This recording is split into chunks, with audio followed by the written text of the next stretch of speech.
Est-ce qu'on nous aurait menti sur ce que nous sommes en tant que peuple noir, en tant que peuple africain?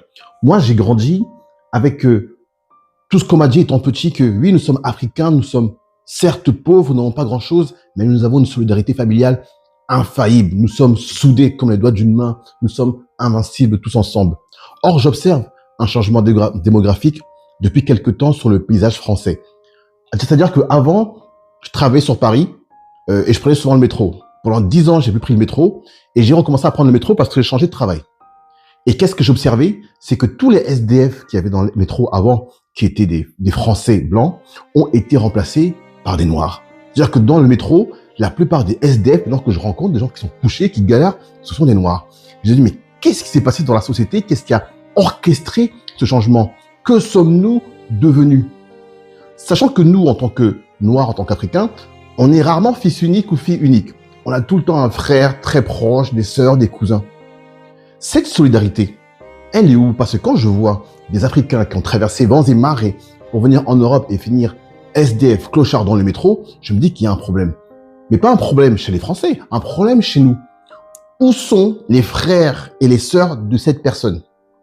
Comment son frère ou sa sœur peut dormir dans sa maison en se disant que mon frère dort à Châtelet, gare du Nord, sous les ponts, sous la pluie, et moi je suis tranquille chez moi? Je ne peux pas le concevoir. Moi, un jour, j'ai une personne de ma famille très proche comme ça qui a une galère. Ah, tu viens à la maison, on va trouver une solution, je te paye quelque chose, mais je te laisse pas dormir dehors une seule nuit par un temps aussi maussade.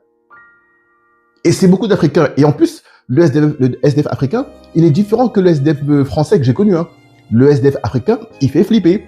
Parce que des fois, tu as des gars qui sont souvent, la moitié du temps, un peu cheatés, un peu pour tenir le coup. Ils ont fumé, ils ont bu. Dans le métro, ils font flipper, c'est des zombies.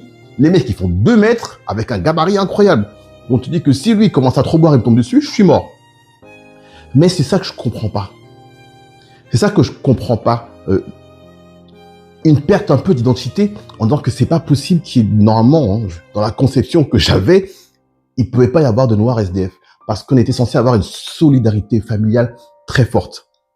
Alors certains, oui, ils ont quitté le pays, ils sont tous seuls en Europe, mais où sont les cousins? Il y a toujours, ils ont toujours un cousin, il y a toujours un frère quelque part, ils ont toujours une connaissance. Ils sont où ces gens-là? Donc, en venant en Europe chercher gloire et fortune, nous avons perdu en tant qu'Africains un peu de ce que nous sommes, un peu de cette solidarité familiale qui était le socle de notre famille pour se retrouver SDF, sans identité et sans avenir. Parce que quand quelqu'un est SDF dehors comme ça, c'est fini.